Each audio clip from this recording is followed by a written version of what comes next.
HSC 2021 পদার্থবিজ্ঞান প্রথম পত্রের অ্যাসাইনমেন্ট সাম্প্রতিক সময় দিছে। আজকে আমি পদার্থবিজ্ঞান প্রথম পত্রের অ্যাসাইনমেন্টটা সমাধান করব।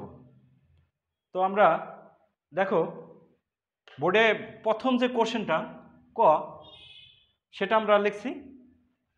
তো বোর্ডে কোশ্চেনের ভিতর যে কথাটা বলা আছে যে মূল বিন্দুর সাপেক্ষে দুইটা বিন্দুর অবস্থান দেওয়া আছে, একটা হলো পি আর একটা হলো কিউ।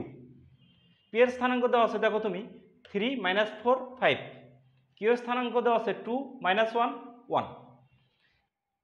এক নম্বর কোশ্চেন অর্থাৎ কতে যে কোশ্চেনটা বলছে পি বিন্দুর অবস্থান ভেক্টর বের করো এবং পি কিউ এর সমান্তরালে একটি একক ভেক্টর বের করো। তো প্রথমে আমরা যে কাজটা করব পি বিন্দুটির অবস্থান ভেক্টর বের করব। তো আমরা জানি যে অবস্থান ভেক্টর বের করতে হয় মূল বিন্দুর সাপেক্ষে। সেই ক্ষেত্রে আমরা মূল বিন্দুটাকে ধরতে পারি ও তার স্থানাঙ্ক 0 0। কোন বিন্দু বের করতে বলছে? পি বিন্দুর। তার মানে আমি এখানে লিখলাম পি।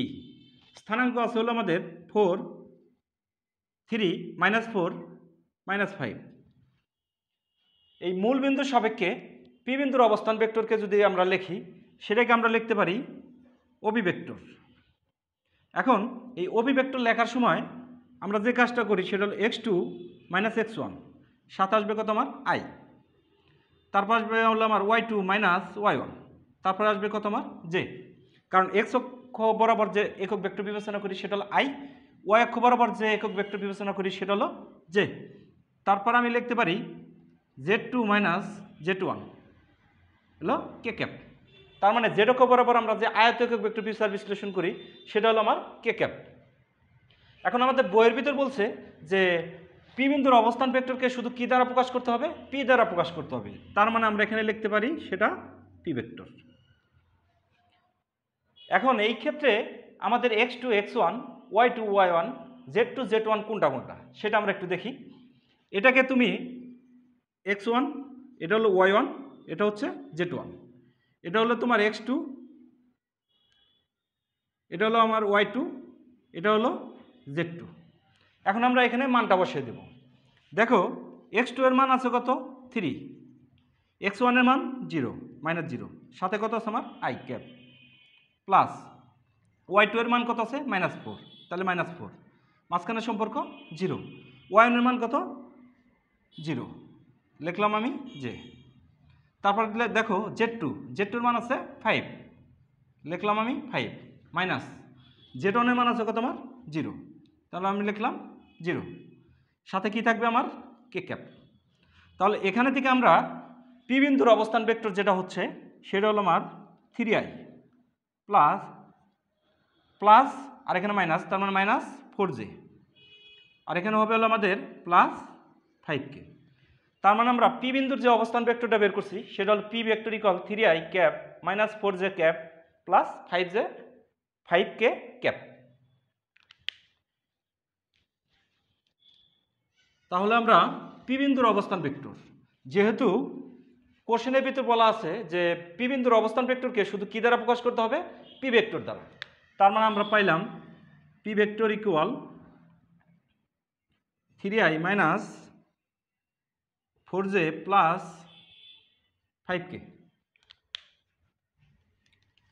এখন আবার আমাদের বের করতে বলছে হলো P Q vector, P Q vector.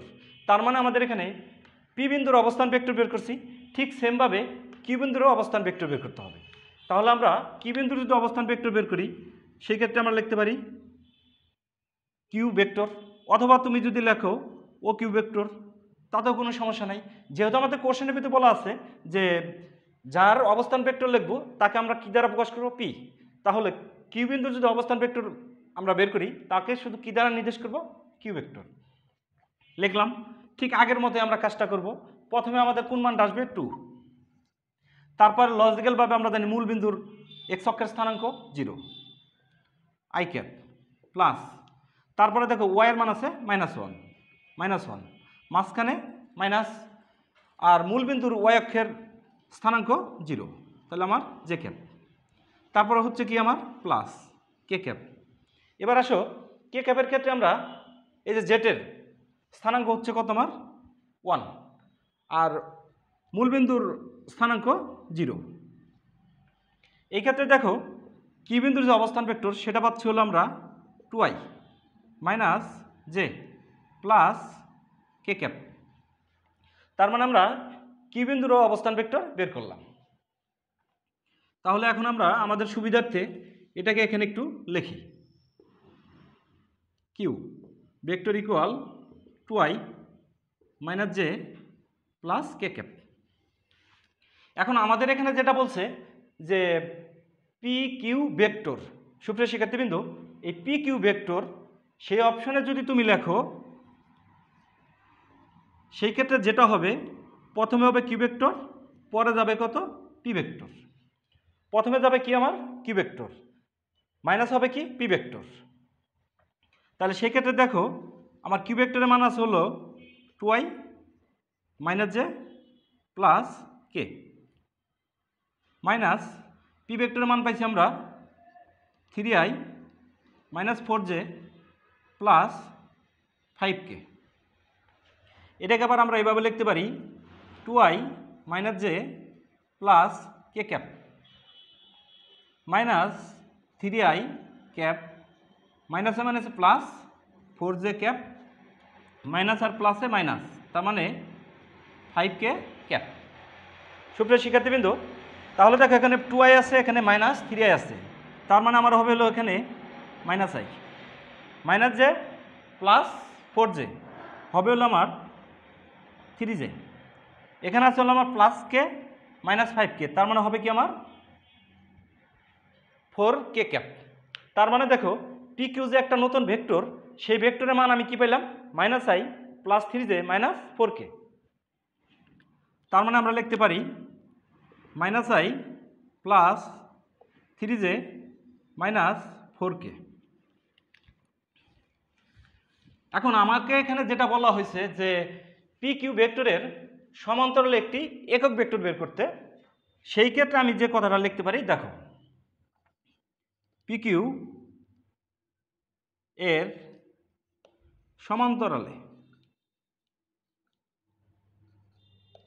সমান্তরালে একটি একক ভেক্টর, একটি একক ভেক্টর, সেটাকে উপরে যাবে হলো আমার পি কিউ ভেক্টর, নিচে আসবে ওই পি কিউ ভেক্টরের মান, সেটাই হবে আমার পি কিউ ভেক্টরের সমান্তরালে একটি একক ভেক্টর। দেখো এখানে আমরা পি কিউ ভেক্টর পাইছি, এখন এই পি কিউ ভেক্টরের যদি মান বের করি সেটার যে প্রসিডিওর সেটা আমরা লিখতে পারি এভাবে equal root over minus i, তার মানে তার সহগ আছে কত 1, তার মানে মাইনাস 1 হোল স্কোয়ার, 3j তার মানে আমরা লিখতে পারি 3 স্কোয়ার, কে ক্যাপের সহগ আছে মাইনাস 4, তার মানে মাইনাস 4 হোল স্কোয়ার। সুপ্রিয় শিক্ষার্থীবৃন্দ, তার মানে আমরা দেখলাম পি কিউ ভেক্টরের মানটা আমরা এভাবে বের করতে পারলাম। সেই ক্ষেত্রে দেখো মানটা কত আসে, মাইনাস 1-এর বর্গ হবে আমার 1, 3 বর্গ হবে কত 9, মাইনাস 4-এর বর্গ হবে 16। তার মানে এখানে থেকে দেখো একটা জিনিস যে আমাদের কত আসে রুট ওভার 26, রুট ওভার কত আসছে আমাদের 26, কার মান পি কিউ ভেক্টরের মান। এখন এই ক্ষেত্রে যদি আমি মানগুলো বসে দিই তাহলে পি ভেক্টরের সমান্তরালে একটি একক ভেক্টর আমরা পাবো। তাহলে আমরা মানটা বসিয়ে দিই, মানটা আসতেছে কি সেটা দেখো, এখানে উপরে আসলে আমার পি কিউ ভেক্টর, সেই পি কিউ ভেক্টর কোনটা আমার এটা, তার মানে আমি লিখলাম minus i plus 3j cap minus 4k cap, আর নিচে আসলে আমার পি কিউ ভেক্টরের মান, সে মানটা কত পাইছি আমি 26, তার মানে আমি লিখতে পারি কত 26। তার মানে একটা জিনিস দেখো তোমরা যে আমার ক নম্বর কোশ্চেনের ভিতর পি বিন্দুর যে অবস্থান ভেক্টর আমরা বের করছি এবং পি কিউ এর সমান্তরালে একটি একক ভেক্টর নির্ণয় সেটা আমরা বের করলাম, সেটা কোনটা এটা।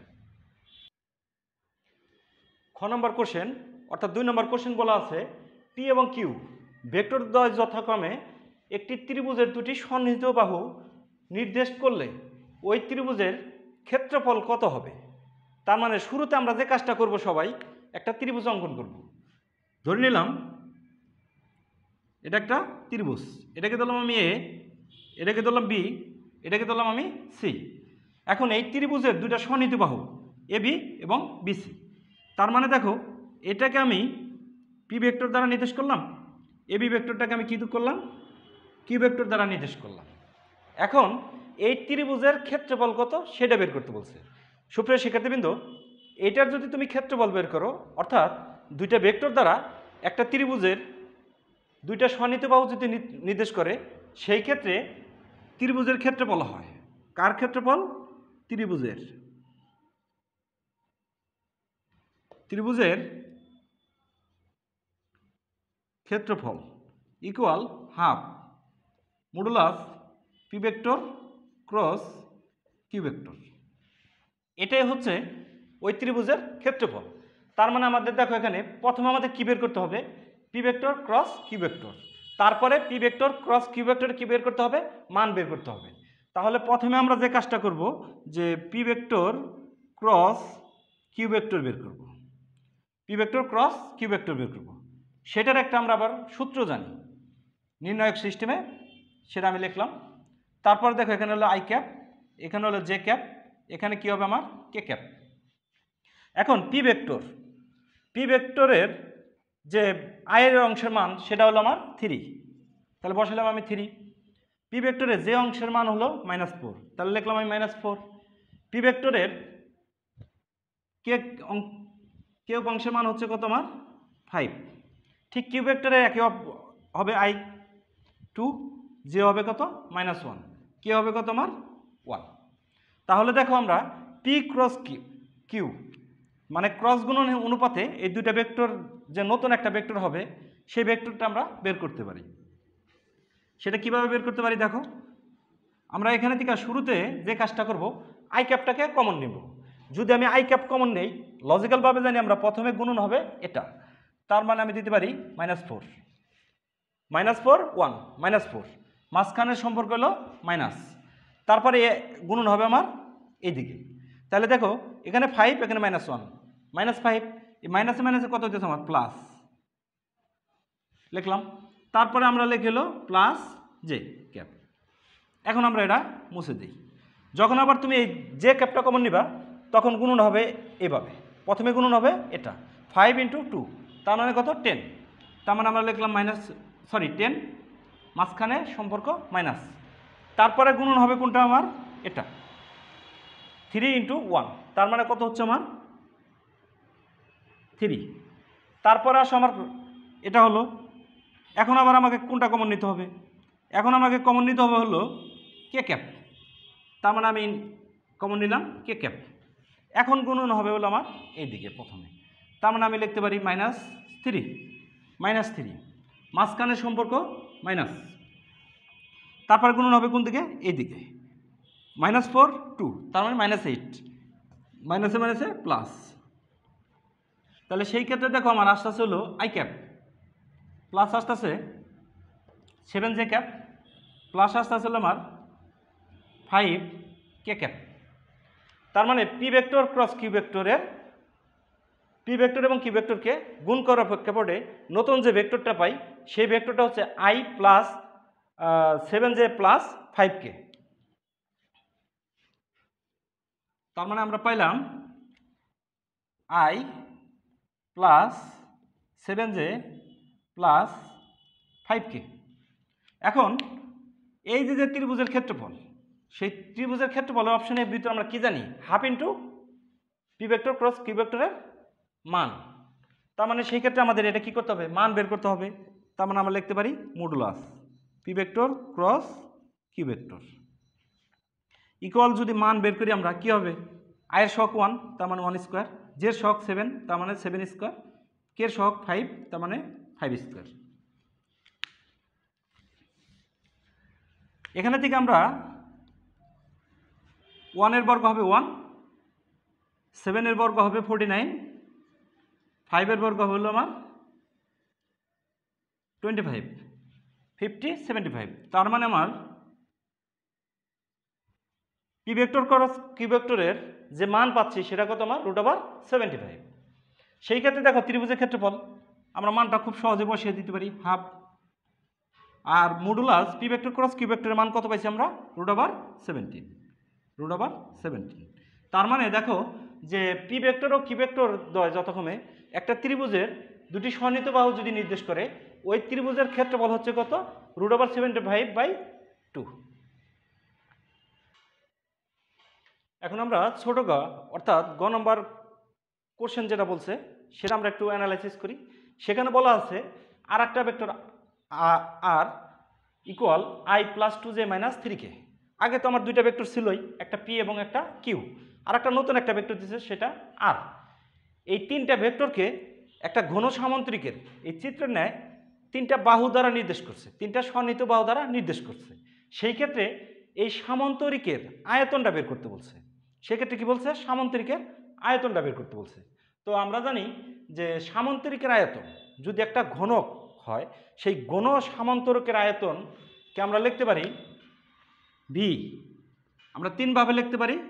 প্রথমে আমরা লিখতে পারি পি ভেক্টর, তারপর লিখতে পারি Q vector cross R vector, তারপর লিখতে পারি আমরা Q vector dot R vector cross P vector, তারপর আবার আমরা লিখতে পারি R vector dot P vector cross Q vector. তো সুপ্রিয় শিক্ষার্থীবৃন্দ, এখানে থেকে আমরা এই তিনটা ভেক্টরের মাধ্যমে, এই তিনটা সূত্রের মাধ্যমে, তিনটা ভেক্টর দ্বারা এই তিনটা সূত্রের মাধ্যমে ওই ঘন সামন্তরিকের আয়তনটা বের করতে পারি। কিন্তু আমরা প্রথমে যেটা অ্যাপ্লাই করব সবচেয়ে বেটার সেটা হলো এটা। তার মানে আমার B vector equal P vector dot Q vector cross R vector. এই কন্ডিশনে আমাদের যেটা খেয়াল রাখতে হবে, এই পি ভেক্টরটা আসলে এটা হলো আমার পি ভেক্টর। তারপরে যেটা খেয়াল রাখতে হবে, এটা হচ্ছে আমার কিউ ভেক্টর, তারপর এটা হচ্ছে আমার আর ভেক্টর। তার মানে দেখো তুমি যে এই যে একটা ঘন সামন্তরিকের তিনটা সন্নিহিত বাহু তিনটা ভেক্টর দ্বারা নির্দিষ্ট হয়েছে, তাহলে সেই ক্ষেত্রে তার আয়তন বের করা আমরা সূত্র জানি P V equal P vector dot Q vector cross R vector. তাহলে দেখো প্রথমেই কিন্তু আমার Q vector cross R vector বের করতে হবে, যেটা আমরা কিছুক্ষণ আগে বের করছি। তাহলে প্রথমে আমরা সেটা বের করি। কি বের করবো আমরা, Q vector cross R vector, Q vector I, তারপর হলো জে, তারপর হলো আমার কে। কিউ ভেক্টরের আয়ের মান আসলে আমার 2, জে এর মান আছে -1, কে এর মান আছে 1। আর ভেক্টরের আয়ের মান 1, জে এর মান হলো 2, আর কে ক্যাপের সহগ হচ্ছে কত আমার 3। তাহলে এই কন্ডিশনে আমাদের কিউ ভেক্টর ক্রস আর ভেক্টরটা বের করি আমরা। তাহলে দেখো আই কমন নিলাম, আই কমন নিলে গুণন হবে আমার এটা, তাহলে 3, মাঝখানের সম্পর্ক হবে কি মাইনাস, তারপরে গুণন হবে কোন দিকে, এইদিকে -2, তারপরে আবার প্লাস। এখন আবার আমরা কি কমন নিছি, জে কমন নিছি, অর্থাৎ এটা কমন নিছি। তাহলে প্রথমে গুণন হবে কোনটা আমার এটা 1, মাঝখানের সম্পর্ক মাইনাস, তারপরে গুণন হবে কোনটা এটা। তাহলে 2 × -3 -6, তাহলে +6। তারপরে দেখো কে ক্যাপ কমন নিলাম আমরা। এখন কে ক্যাপ কমন বলতে কোনটাকে বোঝানো হচ্ছে, এটাকে তুমি কমন নিছো। যদি এটাকে তুমি কমন নাও তখন তোমার গুণন হবে প্রথমে এটা, তার মানে 4, মাঝখানের সম্পর্ক -1 -1 তারপর -1 1 একটু গুণন করলে -1 আছে প্লাস। সেই ক্ষেত্রে দেখো আমার মানটা আসতেছে হলো, সরি, কিউ ভেক্টর ক্রস আর ভেক্টরের নতুন ভেক্টর পাচ্ছি I cap plus 7j cap plus 5 K cap. তার মানে আমরা এখানে থেকে Q vector cross R vector কি পাইলাম আমরা, Q vector cross R vector পাইলাম আমরা এটা। এখন আমরা এখানে বসিয়ে দিব। পি ভেক্টরের মান আছে কত দেখো 3i, সরি পি ভেক্টরটা আসলে আমার 3i plus 4j plus 5k dot, মাঝখানের সম্পর্কে কি ডট, তারপরে এটা i plus 7j plus 5k। এখানে থেকে ওদের মাঝখানের সম্পর্কটা কি ডট গুণন, আর ডট গুণনের সূত্র অনুসারে আমরা কিন্তু একটা জিনিস জানি যে যদি A vector dot B vector হয় তাহলে আমরা লিখি এক্স বিএক্স, তারপর লিখে হলো আমরা এ ওয়াই বিওয়াই, তারপর লিখি এ জেড বিজেড, এভাবে আমরা লিখি। তাহলে লজিক্যালভাবে দেখো তুমি, এ এক্স আমার এটা, বিএক্স হলো 1, তাহলে আমার 3 × 1 প্লাস, তারপর দেখো এখানে আমার কত আছে, এ ওয়াই -4, তার মানে দিলাম আমি -4, তারপর আছে হলো আমার জের মান 7, তার মানে আমরা লিখতে পারি এটা দিয়ে গুণন 7 প্লাস এ জেড কত 5, বিজেড কত 5। এখন আমরা এটা মুছে দিতে পারি। তার মানে দেখো 3 × 1, তার মানে 3, 4 × 7 -28 প্লাস 5 × 5 25, তার মানে দেখো 28 - 28 ইকুয়াল কত 0।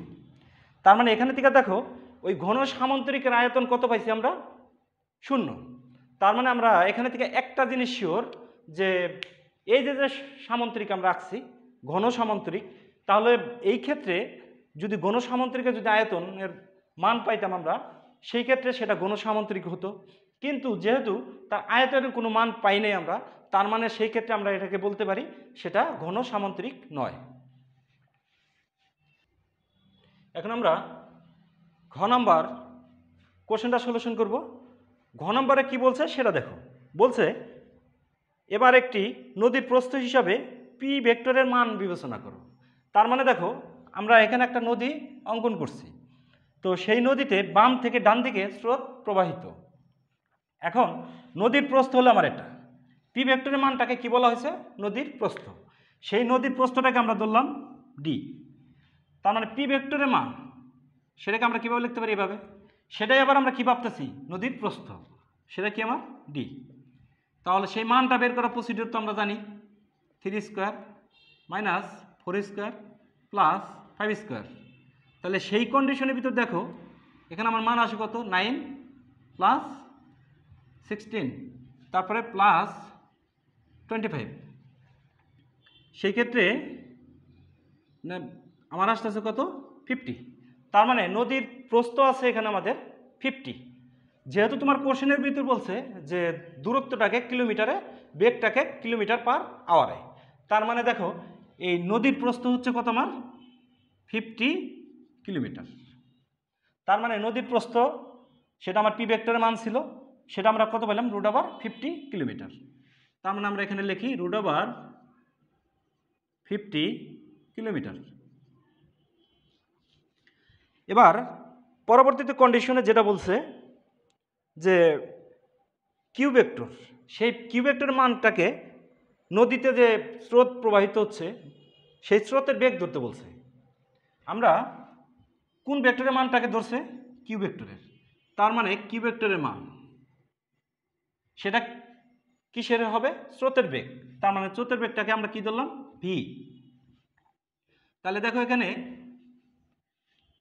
2² - 1² + 1², আমার আসবে এখানে 4 + 1 + 1, তার মানে আমার আসছে √6। এখন আমাকে বলছে বেগটাকে কিসে প্রকাশ করতে হবে, কিলোমিটার/আওয়ারে। তার মানে √6 কিলোমিটার/আওয়ার। তার মানে দেখো স্রোতের বেগ, স্রোত যে বাম থেকে ডান দিকে প্রবাহিত হচ্ছে সেই স্রোতের বেগ হচ্ছে কত আমার, √6 কিলোমিটার/আওয়ার। সেটাকে আমরা আমাদের সুবিধার্থে এখানে লিখে রাখি, v = √6 কিলোমিটার/আওয়ার। পরবর্তী কন্ডিশনে যেটা বলছে যে আর ভেক্টর, সেই আর ভেক্টরের মানটাকে আমরা নৌকার বেগ হিসাবে অভিহিত করব, নৌকার বেগ হিসাবে অভিহিত করব। তাহলে আর ভেক্টরের মান সেটা কিসের বেগ, নৌকার বেগ। সেই নৌকার বেগকে কী ধরলাম আমরা, ইউ। তার মানে স্রোতের বেগ এখানে আমার আসতেছে হলো ভি, আর নৌকার বেগ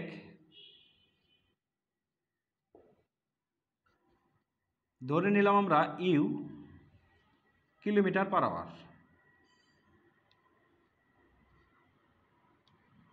ভি কিলোমিটার/আওয়ার। তাহলে আর এর ক্ষেত্রে আমরা লিখতে পারি 1² প্লাস 2 স্কোয়ার মাইনাস 3 স্কোয়ার।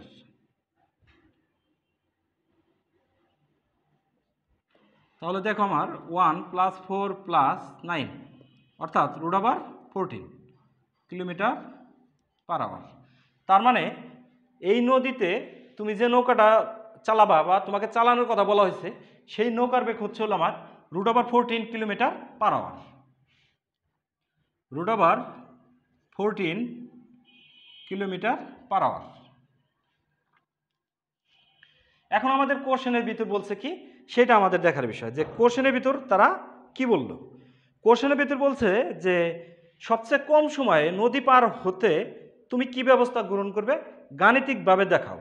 নৌকাটি এর চেয়ে জোরে চালানো সম্ভব নয়। অর্থাৎ এই যে আর ভেক্টরের মান সেটাকে ধরা হয়েছে নৌকার বেগ, সেই √14 কিলোমিটার পার আওয়ার চেয়ে বেশি বেগে চালানো সম্ভব না। কিন্তু তোমাকে যে কাজটা করতে হবে, ধরে নাও তুমি এই পারে থেকে ওই পারে যাবা, কম সময়ে তুমি নদী পারাপার হবা। সুপ্রিয় শিক্ষার্থীবৃন্দ, যদি কম সময়ে নদী পারাপার হতে হয় সেক্ষেত্রে তোমাকে কিছু জিনিস খেয়াল রাখতে হবে। স্রোতের বেগটাকে তোমাকে কাজে খাটাতে হবে। কি করতে হবে? স্রোতের বেগটাকে কাজে খাটাতে হবে। এক্সাম্পল আমি তোমাকে বোঝানোর জন্য বলি। ধরে নাও যেহেতু স্রোত এইদিকে যাচ্ছে, তুমি যদি এই দিকে আসো, স্রোতের বিপরীতে আসো, তাহলে তোমার যে লব্ধি বেগ কাজ করবে সেটা কিন্তু কমে যাবে। আর তুমি যদি এই দিকেই যাও, তোমার বেগ অর্থাৎ নৌকার বেগ প্লাস স্রোতের বেগ যোগ হয়ে তোমাদের একটা লব্ধি বেগ কাজ করবে। তার মানে আমাদের এই নদীটা যদি আমরা পারাপার হতে হয় নৌকার মাধ্যমে, সেই ক্ষেত্রে কম সময়ে হতে হলে কি করতে হবে? স্রোতের বেগটাকে কাজে খাটাতে হবে। স্রোতের বেগটাকে কাজে খাটানোর জন্য আমরা যে কাজটা করব, ধরে নিব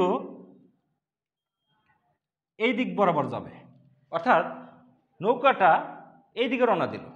এখন তোমার কাছে মনে হতে পারে স্যার ও তো এইদিকে রওনা দিতে পারে বা আমরা এইদিকে রওনা দিতে পারি, কিন্তু এইদিকে রওনা দিলে তুমি কি কখনো ওই পারে পৌঁছাতে পারবা না। তাহলে সেই ক্ষেত্রে তোমাকে একটা অ্যাঙ্গেলে রওনা দিতে হবে। ধরে নিলাম সেই অ্যাঙ্গেলটা কত মান আমার? আলফা। কোন দিকে রওনা দিছে নৌকা নিয়ে? তুমি ইউ বেগে। তাহলে স্রোতের বেগের সাথে তোমার নৌকার বেগ কত হয়েছে এখানে? আলফা। তাহলে ইউ ইকুয়াল আমরা পাইছি √14 কিলোমিটার পার আওয়ার। তার মানে এখানে থেকে আমরা যে জিনিসটা দেখলাম, দেখো যে স্রোত যাচ্ছে এদিকে, তুমি স্রোতের বেগের সাথে আলফা কোণে করে ইউ বেগ অর্থাৎ নৌকার বেগ ইউ বেগে রওনা দিছ। সেই ক্ষেত্রে কম সময় লাগবে কোনটা সেটা আমরা দেখি। সুপ্রিয় শিক্ষার্থীবৃন্দ, এখান থেকে একটা জিনিস দেখো, যখন তুমি এইদিকে রওনা দিবা তখন ইউ এর দুইটা অপাংশ থাকবে। কয়টা অপাংশ থাকবে? ইউ এর দুইটা অপাংশ থাকবে।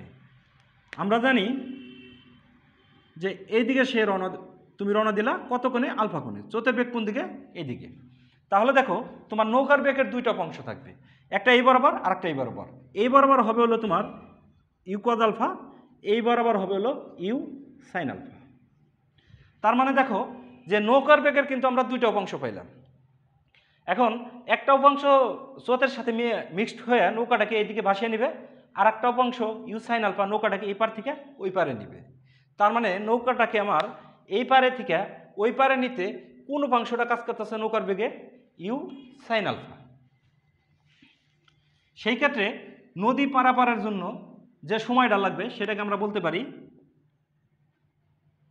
নদী পারাপারের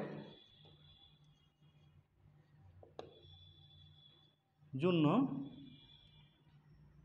প্রয়োজনীয় সময়।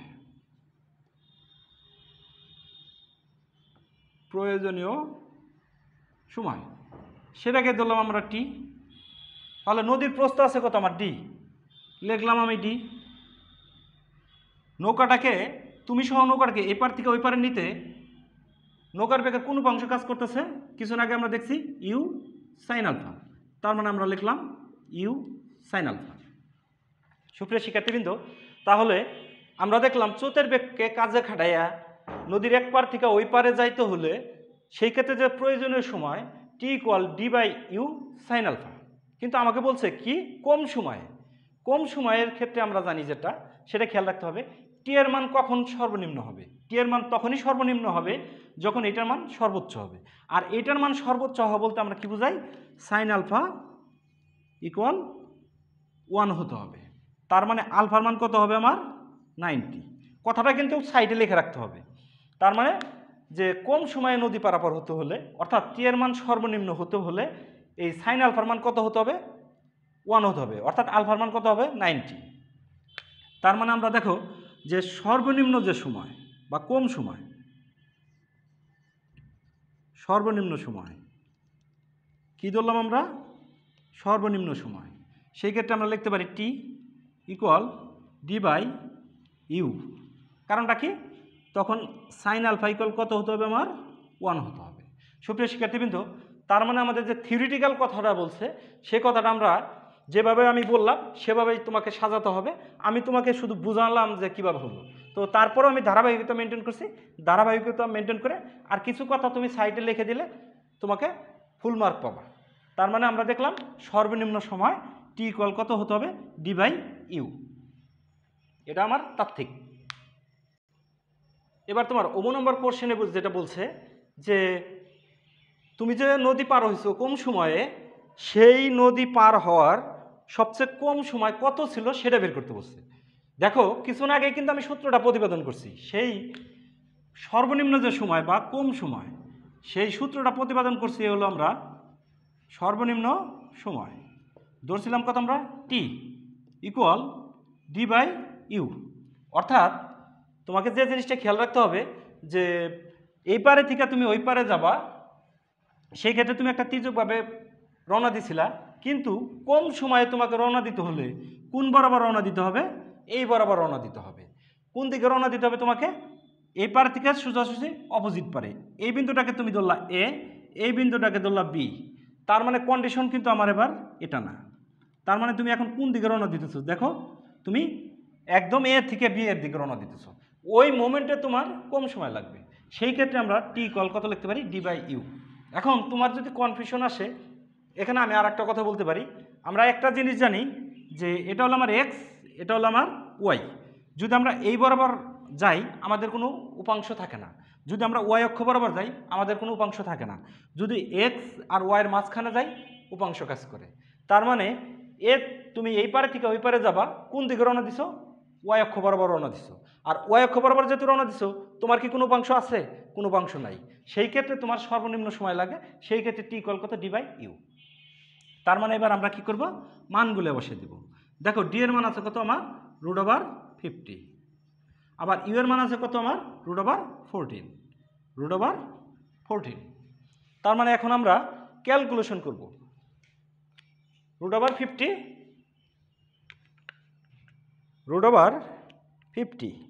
ভাগ √14 আসতেছে হলো আমাদের 1.9 আওয়ার। অর্থাৎ তোমাকে নদীর এক পারে থেকে ওপারে যেতে হলে সর্বনিম্ন যে সময়টা হিসাব করতে হবে সেটা কত হবে আমাদের 1.9 আওয়ার। তোমাকে 6 নম্বর কোশ্চেনের ভিতর যেটা বলছে এখন এই নদী সবচেয়ে কম দূরত্ব পার হতে হবে।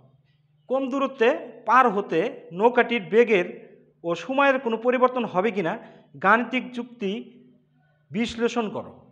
সুপ্রিয় শিক্ষার্থীবৃন্দ, তোমাকে একটা জিনিস খেয়াল রাখতে হবে, কিছুদিন আগে আমরা যেটা বের করছি সেটা হলো কম সময়, আর এখন তোমাকে বের করতে বলছে কি কম দূরত্বে।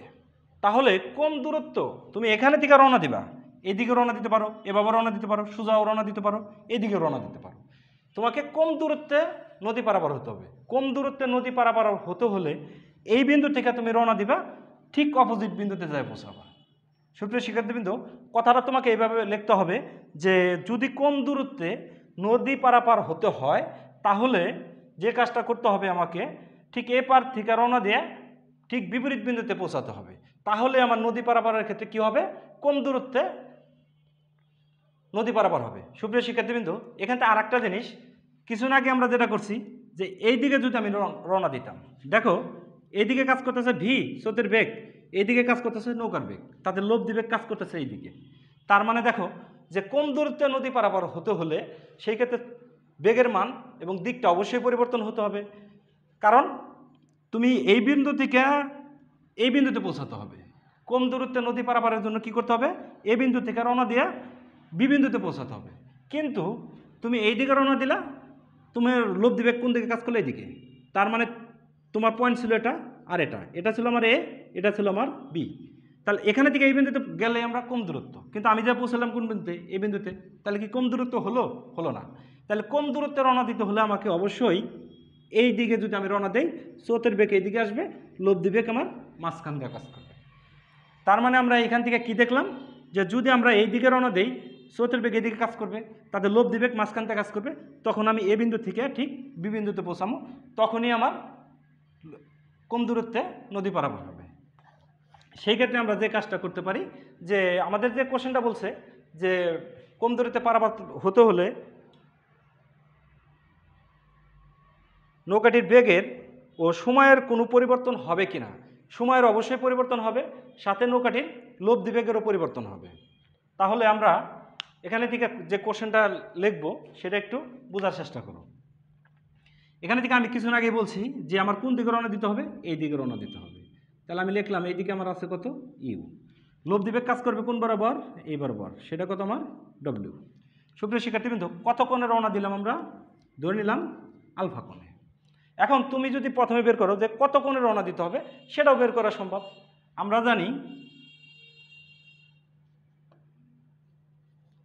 জানি cos alpha equal minus V by U. তাহলে আলফা ইকুয়াল আমরা বের করতে পারি cos inverse minus V by U. তাহলে দেখো এখানে কজ ইনভার্স ভি এর মান আছে কত আমাদের? √6, আর ইউ এর মান আছে কত? 14। সামনে একটা মাইনাস আছে। এবার আমরা দেখি যে ঠিক এ বিন্দু থেকে অপোজিট বিন্দুতে পৌঁছাতে হলে আমাকে স্রোতের বেগের সাথে কত কোণে রওনা দিতে হবে সেটা আমরা একটু বের করি। তাহলে আমরা লিখতে পারি মাইনাস √6 ভাগ √14 শিফট কজ ইনভার্স আনসার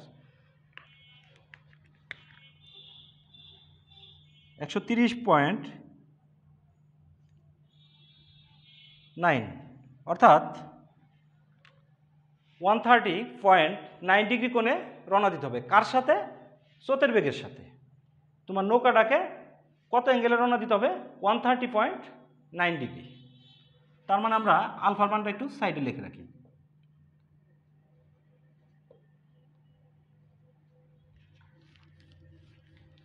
এখন আমাকে বলছে যে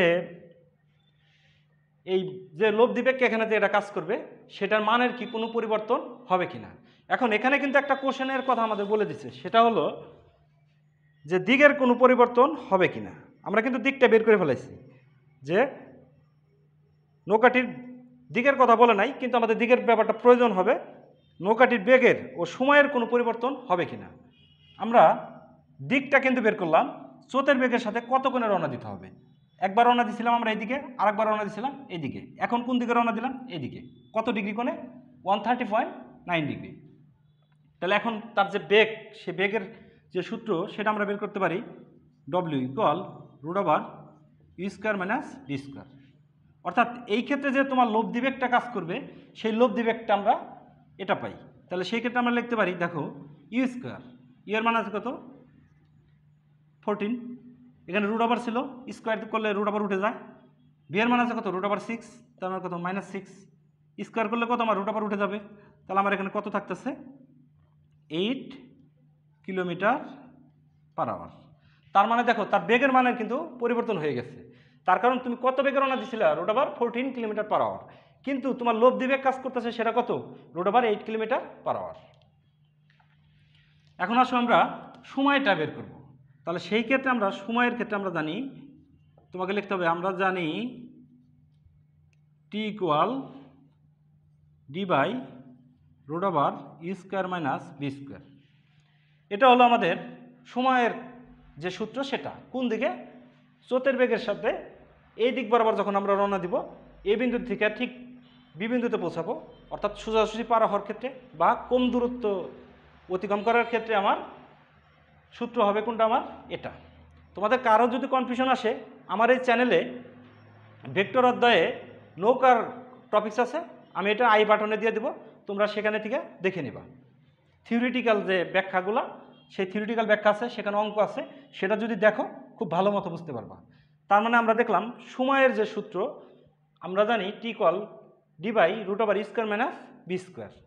তাহলে দেখো ডি এর মান আছে কত আমার রুট ওভার 15 দিলাম আমি 15, আর এখানে কত আছে আমার ই স্কোয়ার মাইনাস বি স্কোয়ার। এখন ই স্কোয়ার মাইনাস বি স্কোয়ার কিছুদিন আগে কিন্তু আমরা বেগটা বের করছি, সেটা কত হয়েছিল আমাদের root over 8 kilometre, root over 8 kilometre per hour. এখন আমরা দেখি ক্যালকুলেশন করে কত সময় লাগে। রুট ওভার 50 ভাগ রুট ওভার 8 হচ্ছিল আমাদের 2.5 আওয়ার। তার মানে দেখো যখন আমরা কম সময় নদীটা পারাপার হয়েছিলাম তখন আমাদের লাগছিল হলো 1.9 আওয়ার, কিন্তু এখন আবার কম দূরত্ব পার করতে যায় আমাদের সময় লাগতেছে কত 2.5 আওয়ার। তার মানে আগের চেয়ে সময় বেশি লাগছে, অবশ্যই সময়ে পরিবর্তন হয়েছে। তার মানে আমরা দেখলাম সময়ের পরিবর্তন হয়েছে।